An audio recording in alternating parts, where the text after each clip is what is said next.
Welcome to King's School Guyana, Shpeer Campus.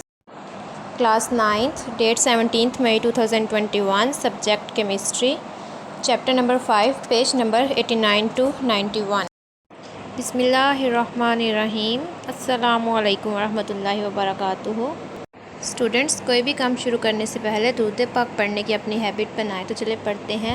बिस्मिल्लाहिर्रहमानिर्रहीम। अल्लाहुम्मा सल्लि अला मुहम्मदिन व अला आलि मुहम्मदिन कमा सल्लैता अला इब्राहीम व अला आलि इब्राहीम इन्नका हमीदुम मजीद। अल्लाहुम्मा बारिक अला मुहम्मदिन व अला आलि मुहम्मदिन कमा बारकता अला इब्राहीम व अला आलि इब्राहीम इन्नका हमीदुम मजीद। कोई भी काम शुरू करने से पहले 3 दफ़ा दुरूद पाक पढ़ें। आज की हदीस है, अलमरउ मा आमन अहब्बा, आदमी इसी के साथ होगा जिससे मोहब्बत करे। ग्रेड 9th, रिसाइट दुआ बिफोर स्टार्टिंग आवर लेसन। बिस्मिल्लाहिर्रहमानिर्रहीम। रब्बि इश्रह ली सदरी व यस्सिर ली अमरी वहलुल उक़दतम मिन लिसानी यफ़क़हू क़ौली। Now come toward your lecture chemistry chapter 5। Lecture topic है हमारा आज का 5.4 टिपिकल प्रॉपर्टीज़ सॉलिड स्टेट। हम लोगों ने लिक्विड और गैस के बारे में पढ़ा। लिक्विड में सबसे पहले हम लोगों ने गैस के बारे में पढ़ा था। तो गैस के मालिक्यूल्स कैसे मूव करते थे, रैंडम मोशन थी उनकी या फ्री मोशन थी, और उनको जितनी भी स्पेस दी जाती थी वो कवर कर लेते थे, क्योंकि उनके मालिक्यूल्स के दरमियान स्पेसिस बहुत ज़्यादा थी। ठीक है, कि गैस के मालिक्यूल्स इस तरह से मतलब बहुत एक दूसरे से दूर होते हैं, तो इनकी इंटर मालिक्यूलर फोर्सेस बहुत वीक होती हैं, और इसके अलावा क्या होता है कि उनकी स्पेसिस कम होती हैं, इसकी वजह से वो जितनी भी उसको स्पेस दी जाए वो कवर कर लेता था। उसके बाद हमने लिक्विड के बारे में पढ़ा। तो लिक्विड जो होते हैं वो गैसेस की निस्बत जो होता है वो जस्ट उनका वॉल्यूम क्या होता है, डेफिनेट होता है। उसको जिस बर्तन में डाल दें यानी मतलब उतना ही वो जगह लेंगे जितना उनका वॉल्यूम होगा। लेकिन क्या होता था, उनकी भी शेप जो थी वो फिक्स नहीं होती। क्यों? क्योंकि उनके भी इंटरमोलिकुलर फोर्सेस जो होती हैं वो गैसेस की निस्बत तो स्ट्रांग होती हैं, लेकिन फिर भी उनमें इतनी स्पेसेस होती हैं कि वो फ्रीली मूव कर सकते हैं उनके पार्टिकल्स। लेकिन अगर सॉलिड की बात की जाए तो सॉलिड के जो पार्टिकल्स होते हैं वो बिल्कुल टाइटली पैक्ड होते हैं, वो इतने क्लोजली पैक्ड होते हैं कि उनके दरमियान इंटरमोलिकुलर फोर्सेस इतनी ज़्यादा स्ट्रांग होती हैं कि उनके मालिक्यूल्स जो है वो मूव नहीं कर सकते, बल्कि उनके मालिक्यूल्स जो होते हैं वो जस्ट वाइब्रेट कर सकते हैं अपने मीन पोजीशन के अराउंड। यानी कि इस तरह से टाइटली पैक्ड होते हैं उसके मालिक्यूल्स के वो जस्ट अपने मीन पोजीशन क्या होता है, सेंटर पॉइंट। यानी कि अगर वो यहाँ पे है तो यहाँ से इस तरह मूव करके वापस यहाँ पे आएंगे, और यहाँ से मूव करके इधर जाएंगे, और इधर से मूव करके वापस अपनी मीन पोजीशन पे आ जाएंगे। यानी कि उनके मालिक्यूल जस्ट अपने मीन पोजीशन के अराउंड मूव कर सकते हैं, सॉरी वाइब्रेट कर सकते हैं, वो एक जगह से दूसरी जगह मूव करके नहीं जा सकते। तो ये हमारे पास सॉलिड होते हैं। सॉलिड किसको कहते हैं? ठोस को। तो इसी वजह से जो सॉलिड होते हैं वो अपनी मर्ज़ी से मूव नहीं कर सकते। उनका वॉल्यूम क्या होता है, फिक्स होता है। उनकी शेप भी जो होती है वो भी फिक्स होती है। तो देखते हैं सॉलिड को। It is third state of matter which has definite shape and volume. इसका वॉल्यूम और शेप क्या होती है? डेफिनेट होती है। अब देखिए सॉलिड में आपके पास चेयर है, टेबल है, तो वो क्या है, वो उनकी शेप फिक्स होती है। जो आप शेप बनाते हो उसी शेप पे वो आपको मिलती है। इसके अलावा उनका वॉल्यूम भी फिक्स होता है। उसके बाद it in solid states the molecules are very close to one another and are closely packed. Solid state में क्या होता है, मॉलिक्यूल्स क्लोजली पैक्ड होते हैं। The intermolecular forces are so strong the particle become almost motionless. उनकी intermolecular forces इतनी ज़्यादा strong होती हैं कि ऑलमोस्ट उनके पार्टिकल्स जो होते हैं वो मोशनलेस होते हैं, यानी कि हमें ऐसे लगेगा कि वो हरकत नहीं कर रहे बल्कि वो जस्ट वाइब्रेट कर रहे होते हैं। Hence they can not diffuse, इसी वजह से वो डिफ्यूज़ भी नहीं हो सकते। Solid particles possesses only vibrational motion, यानी कि सॉलिड पार्टिकल्स की कौन सी मोशन कर सकते हैं? सिर्फ वाइब्रेशनल मोशन कर सकते हैं। नेक्स्ट आता है typical properties. Typical properties solid exhibit typical properties of few of which are discussed here. यहाँ पे आप इसकी कुछ प्रॉपर्टीज है। सबसे पहले है मेल्टिंग पॉइंट।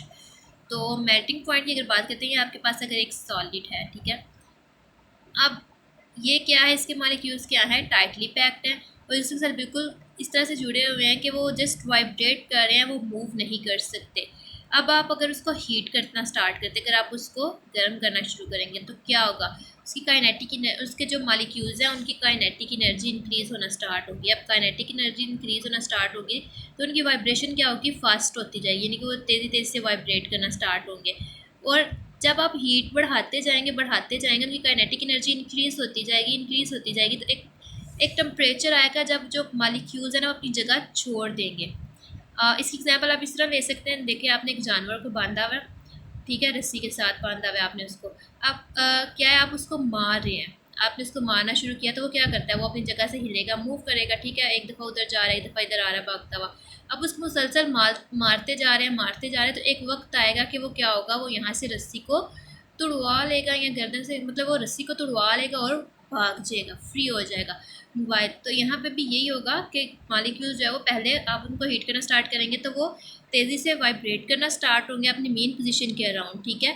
और आहिस्ता आहिस्ता क्या होगा कि वो अपनी जगह को, एक टेम्परेचर आएगा जब वो अपनी जगह को छोड़ देंगे। जब वो अपनी जगह को छोड़ेंगे तो वो क्या होगा, अब जो उनके क्लोजली पैक थे वो इस तरह से एक्सपैंड होना स्टार्ट हो जाएंगे, फैलना शुरू हो जाएंगे, और वो जो स्टेट होगी ना वो उसकी मेल्टिंग स्टेट होगी या मेल्टिंग पॉइंट होगा।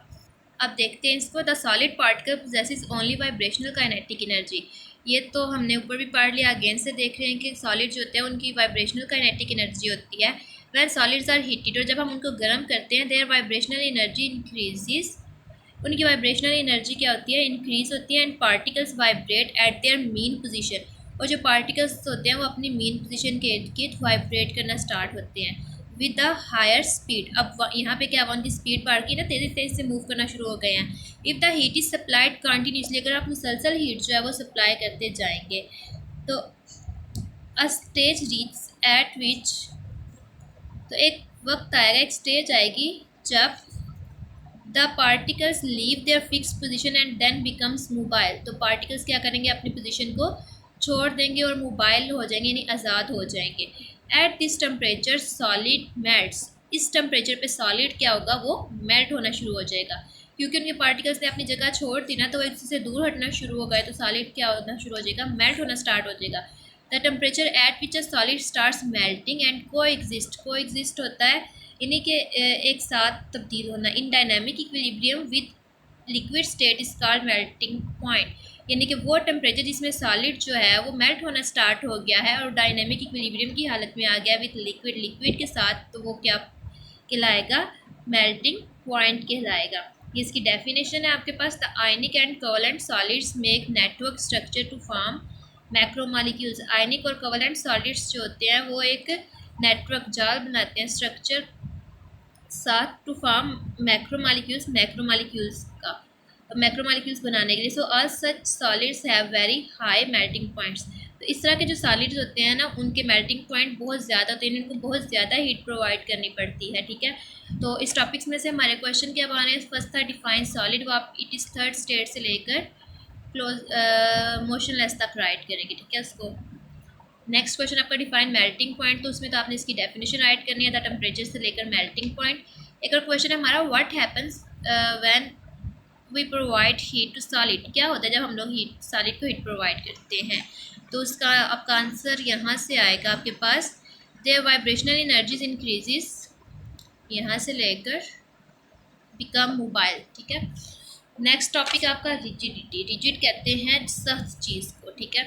तो रिजिडिटी मीन्स के सख्ती, the particles of solids are not mobile, अब ये तो आपको पता चल गया कि जो पार्टिकल्स थे सॉलिड के वो मोबाइल नहीं होते, यानी वो फ्री नहीं होते, वो आज़ाद नहीं होते, वो खुद से घूम फिर नहीं सकते, बल्कि वो बहुत टाइटली पैक्ड होते हैं, वो जस्ट क्या कर सकते हैं, वाइब्रेट कर सकते हैं अपने मेन पोजीशन के अराउंड, तो इस वजह से उनकी पोजीशन क्या होती है, फिक्स होती है। Therefore solids are rigid in their structure, इसलिए वो अपने स्ट्रक्चर के लिहाज से, अपने साथ के लिहाज से सख्त होते हैं। देखिए चेयर या टेबल या कोई भी कोई भी सॉलिड चीज़ आप देखते हो, ये पेंसिल देखते हो, तो ये क्या है, ये सख्त है ना, ये हार्ड है, तो ये क्या है, रिजिड है। तो क्यों रिजिड है, क्योंकि इसके जो मॉलिक्यूल्स होंगे वो क्या होंगे, वो टाइटली पैक्ड होंगे, वो मूव नहीं कर सकते, वो मोबाइल नहीं है। तो क्वेश्चन है आपका, वाई सॉलिड्स आर रिजिड, तो आप लिखेंगे the particles of solids are not mobile, they have fix position, therefore solids are rigid in their structure. Next है आपका डेंसिटी, डेंसिटी जो होता है वो हमारे पास मैस बाय वॉल्यूम होती है रेशो, यानी कि आपके पास किसी भी चीज़ का जो मैस है और उसके वॉल्यूम के साथ जो उसकी रेशो आ रही है वो आपके पास उसकी डेंसिटी कहलाती है। तो अब जो सॉलिड्स होते हैं इनकी डेंसिटी जो होती है वो लिक्विड और गैसेस उन दोनों की निस्बत ज़्यादा होती है। अब इनकी डेंसिटी लिक्विड और उन दोनों की निस्बत क्यों ज़्यादा होती है, फिर अगेन से वही बात आ जाती है इंटरमोलिकुलर फोर्सेस के, जो सॉलिड्स जो लिक्विड्स होते हैं या जो गैसेस होते हैं उनकी इंटरमॉलिक्यूलर फोर्सेस इतनी ज़्यादा स्ट्रांग नहीं होती जितनी कि सॉलिड्स की होती हैं। सॉलिड्स की शेप भी फिक्स होती है, इनका वॉल्यूम भी फिक्स होता है, तो इनका मास भी फिक्स होता है, इसलिए इनकी डेंसिटीज़ क्या होती हैं, हायर होती हैं। Solids are denser than liquids and gases because solid particles are closely packed and do not have empty spaces between their particles, और इनके पार्टिकल्स के दरमियान में कोई भी खाली जगह नहीं होती। Therefore they have the highest densities among the three states of matter। तीनों states जो हैं सॉलिड लिक्विड गैसेस, इन तीनों में से सबसे ज़्यादा डेंसिटी किसकी होती है, सॉलिड्स की। For example density of aluminium is 2.70 ग्राम पर क्यूबिक सेंटीमीटर। अब यहाँ पे ग्राम जो है ये मैस का यूनिट है, और पर क्यूबिक सेंटीमीटर जो आ रहा है सेंटीमीटर वॉल्यूम का यूनिट होता है। और क्योंकि ये हमारे पास वॉल्यूम डिवाइड हो रहा होता है मैस से, इसलिए इसका यूनिट हमारे पास ग्राम पर क्यूबिक सेंटीमीटर है। ठीक है, आयरन इज 7.86 ग्राम पर cubic centimetre and gold is 19.3 ग्राम पर क्यूबिक सेंटीमीटर, इनकी डेंसिटीज़ हैं। अब ये हमारे पास इसकी स्टेट्स की बात हो गई है सॉलिड की। नेक्स्ट हमारा टॉपिक है टाइप्स ऑफ सॉलिड। तो हम लोग इसकी टाइप्स को भी देख लेते हैं साथ ही। According to their general appearance solids can be classified into two types, amorphous solid and crystalline solid. General appearance यानी कि ज़ाहिरी जो सूरत हाल होती है उसके अकॉर्डिंग सॉलिड्स को दो टाइप्स में क्लासीफाई किया गया है, अमॉर्फस में और क्रिस्टलाइन सॉलिड में। अमॉर्फस सॉलिड की बात की जाए तो इसके जो मॉलिक्यूल्स होते हैं ना, उनकी अरेंजमेंट बिल्कुल एक तरतीब से नहीं होती, बल्कि मतलब रैंडमली अरेंज हुए हुए होते हैं। यानी कि अगर एक मॉलिक्यूल इधर है दूसरा इधर है, तो कुछ इस तरह से मतलब अरेंजमेंट उनकी बिल्कुल भी तरतीब से नहीं होगी।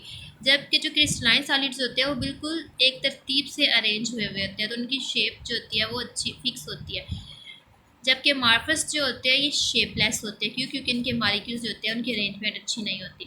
Amorphous means shapeless solid in which the particles are not regularly arranged और their regular shapes are destroyed. यानी यहाँ तो उनके पार्टिकल्स रेगुलरली अरेंज ही नहीं हुए हुए, या फिर उनकी जो रेगुलर शेप थी वो दबा हो गई है, तो वो क्या कहलाएंगे, अमॉर्फस सॉलिड कहलाएंगे। They do not have sharp melting points, और इनके मेल्टिंग पॉइंट शार्प नहीं होते, अच्छे नहीं होते, यानी ये जल्द मेल्ट हो जाते हैं। Sharp means strong. Plastic, rubber and even glass are amorphous solid. कौन कौन से प्लास्टिक, अब देखो प्लास्टिक को आप थोड़ा सा भी हीट करो वो जल्दी से मेल्ट हो जाती है। इसी तरह से रबर है, ग्लास है, तो ये सारे क्या है, ये अमॉर्फस सॉलिड है। As they do not have any sharp melting point, क्योंकि इनके मेल्टिंग पॉइंट ज़्यादा शार्प नहीं होते। नेक्स्ट है crystalline solid. Solid in which particles are arranged in a definite three dimensional shape are called three dimensional pattern are called crystalline solid. वो solids जिसके जो particles होते हैं वो इस तरह से अरेंज होते हैं थ्री डायमेंशनली। जैसे अगर हम सोडियम क्लोराइड की बात करें तो हम लोगों ने प्रीवियस चैप्टर्स में पढ़ा था कि वो किस तरह से अरेंज होते हैं, यानी नेगेटिव आइंस पॉजिटिव आइन के साथ, इस तरह से फिर एक नेगेटिव पॉजिटिव फिर पॉजिटिव नेगेटिव। तो अब अपोजिट चार्जेस है, ये यहाँ से भी इसको अट्रैक्ट कर रहा है, यहाँ से भी इसको अट्रैक्ट कर रहा है, फिर यहाँ से ये नेगेटिव चार्ज इसको अट्रैक्ट कर रहा है, ये ऊपर वाले नेगेटिव को भी। तो इतने टाइटली पैक्ड होते हैं, तो इनकी अरेंजमेंट भी क्या होती है, बिल्कुल एक थ्री डायमेंशनल शेप होती है इनकी। तो इस वजह से ये जो क्या कहलाते हैं, क्रिस्टलाइन सॉलिड कहलाते हैं। दे हैव डेफिनेट सर्फेसिस और फेसिस, इनके फेसिस या फिर सर्फेसिस जो होते हैं वो डेफिनेट होते हैं। Each face has definite angle with the other, और हर फेस का एंगल भी डेफिनेट होता है। They have sharp melting point, इनके मेल्टिंग पॉइंट शार्प होते हैं। Example of crystalline solids are diamond, sodium chloride etcetera. इसकी एग्जाम्पल आपके पास डायमंड है, इसके अलावा सोडियम क्लोराइड वगैरह। नेक्स्ट आपका टॉपिक है एलोट्रॉपी। एलोट्रॉपी हमारा इसका लास्ट टॉपिक है इस चैप्टर का। एलोट्रॉपी क्या होता है, जिसमें मतलब एक जो कोई भी मॉलिक्यूल या फिर कोई भी एलिमेंट आपके पास आ गया है ना, वो एक से ज़्यादा स्टेट्स में उसका पाया जाना। यानी कि अगर हम लोग ऑक्सीजन की बात करें तो ऑक्सीजन आपके पास O2 में पाई जाती है, तो ऑक्सीजन आपके पास O3 स्टेट यानी ओजोन इस स्टेट में भी पाई जाती है। तो जब एक एलिमेंट एक से ज़्यादा स्टेट्स में पाया जाता है तो वो क्या कहलाता है, उसका एलोट्रॉपी कहलाती है। The existence of an element in more than one form in same physical state is called allotropy. अच्छा, यहाँ पे अब आइसोटॉप्स की अगर बात की जाए तो उसमें भी ये होता है कि वो एक से ज़्यादा फॉर्म में पाए जाते हैं। तो स्टूडेंट्स कंफ्यूज होते हैं कि एलोट्रॉपी और आइसोटॉप तो एक ही चीज़ है, तो इनमें डिफरेंस पता क्या कहाँ पे आता है, इन सेम फिजिकल स्टेट्स के। जो एलोट्रॉपी है ना वो सेम फिजिकल स्टेट्स में रहेंगे, यानी कि अगर O2 जो है वो गैसलेस फॉर्म में आपके पास, तो O3 भी आपके पास गैस ही फॉर्म में है। जबकि आइसोटॉप्स में क्या होगा, उनकी फिजिकल स्टेट चेंज हो सकती है। मे भी अगर एक जो है वो सॉलिड स्टेट में तो दूसरा लिक्विड में हो सकते हैं या गैस में, ठीक है। जबकि एलोट्रॉपी में क्या होगा, वो हमेशा सेम फिजिकल स्टेट होती है उनकी। Allotropy is due to the existence of two और more kind of molecules of an element. अब एलोट्रॉपी दो वजह से होती है। क्या क्या रीज़न है एलोट्रॉपी के? एक तो आ गया कि नंबर ऑफ एलिमेंट्स, मालिक्यूल्स जो होंगे उनके द एग्जिस्टेंस ऑफ टू और more kind of molecules of an element, यानी एक एलिमेंट के दो से ज़्यादा मालिक्यूल्स होना, या फिर उस मतलब नंबर ऑफ एलिमेंट्स हम कह सकते हैं, नंबर ऑफ एटम्स कह सकते हैं। Each having different number of atoms such as allotropes of oxygen are oxygen O2 and ozone O3, यानी कि नंबर ऑफ एटम्स कम या ज़्यादा, यानी एक से ज़्यादा नंबर ऑफ एटम्स होंगे उनके, तो क्या कहलाएंगे? एलोट्रॉपी। दूसरी कौन सा रीज़न है इसका? डिफरेंस, यानी कि है तो आपके पास एक ही, लेकिन उनकी अरेंजमेंट चेंज होने की वजह से वो आपके पास दो डिफरेंट टाइप्स में पाए जाएंगे, तो वो भी आपके पास एलोट्रॉपी होगा। जैसे आपके पास एसिड सल्फर की बात करें तो वो दो शेप्स में पाई जाती है, रोम्बिक एंड मोनोक्लिनिक। अब अगर टेम्परेचर आपके पास 96 डिग्री तक है तो आपके पास सल्फर जो है वो रोम्बिक शेप में है। बिलो दिस टेम्परेचर 96 यहाँ से नीचे जाएंगे तो रोम्बिक जो है वो स्टेबल है। लेकिन अगर आप टेम्परेचर जो है 96 से इंक्रीज़ करेंगे तो क्या हो जाएगा, वो मोनोक्लिनिक फॉर्म है, यानी कि आप उसकी शेप जो है वो चेंज हो जाएगी। They always show different physical properties but have same chemical properties. Allotropes of solid have different arrangements of atom in space at a given temperature. The arrangement of atom also change with the change of temperature. यानी कि atoms की जो arrangement होती है वो change होती है जब आप टेम्परेचर को चेंज करते हैं और न्यू एलोट्रॉप जो है वो बन जाता है। The temperature at which one allotrope change into another is called transition temperature. और टेम्परेचर जिसमें एक एलोट्रॉप दूसरी एलोट्रॉप में चेंज हो जाता है वो क्या कहलाता है? ट्रांजिशन टेम्परेचर कहलाता है। एग्जांपल है आपके पास, transition temperature of sulphur is 96 degree. Below this temperature rhombic form is stable. 96 से नीचे जो है वो रोम्बिक फॉर्म जो होती है वो स्टेबल होती है। If rhombic form is heated above 96, अगर उसको 96 से ज़्यादा आप हीट करेंगे, its molecules rearrange themselves to give monoclinic form, तो इसके मॉलिक्यूल्स उसको रीअरेंज करके मोनोक्लिनिक फॉर्म बनाएंगे। Other examples are tin and phosphorus. इसके अलावा इसके एग्जाम्पल्स आपके पास टिन और फास्फोरस के हैं। देखिए P4 आपके पास वाइट फॉर्म है, लेकिन अगर इसका नंबर आप चेंज कर देंगे, n नंबर्स दिए हुए हैं, यानी किसी भी नंबर में आप इसको चेंज कर देंगे तो वो रेड कलर का हो जाएगा। कब? जब आप टेम्परेचर 250 डिग्री सेल्सियस इंक्रीज़ कर देंगे। इसी तरीके से अगर हम लोग टिन की बात करें तो टिन जो है वो ग्रे जब है वो क्यूबिक फॉर्म में है, लेकिन जब आप उसको हीट करते हैं 13.2 डिग्री सेल्सियस पे या इससे ज़्यादा पे, तो जो आपके पास होगा टिन वो किस में? वाइट, यानी कि टेट्रागोनल शेप में आ जाएगा, उसका कलर वाइट हो जाएगा। White phosphorus is very reactive, poisonous and vaccine solid. यानी कि वाइट फास्फोरस जो फर्स्ट फॉर्म में था आपके पास वो क्या होता है? वो बहुत ज़्यादा रिएक्टिव होता है, इसके अलावा पॉइजनस जहरीला होता है एंड वैक्सी सॉलिड होता है। इट एग्जिस्ट एज टेट्राटॉमिक मॉलिक्यूल, ये टेट्राटॉमिक मॉलिक्यूल में एग्जिस्ट करता है। While red phosphorus is less reactive, non poisonous and a brittle powder. जबकि रेड फास्फोरस क्या होता है? ये लेस रिएक्टिव होता है, नॉन पॉइजनस होता है और ब्रिटल पाउडर में पाया जाता है। इसके अलावा ये टेस्ट योरसेल्फ है, ये क्वेश्चन आप लोगों ने खुद सॉल्व करने हैं, इसके साथ आपका ये चैप्टर कंप्लीट हो जाएगा। Class 9 subject chemistry diary chapter 5 page number 89 to 91 for understanding and question answers for right and learn. यहाँ पे आपको स्कूल का WhatsApp, Facebook, YouTube, Instagram link दिया गया है और ये वीडियो आपको स्कूल के यूट्यूब चैनल से मिल सकती है। मज़ीद मालूमात के लिए आप इन नंबर्स पर रब्ता कर सकते हैं। Thanks for watching. अल्लाह हाफिज़।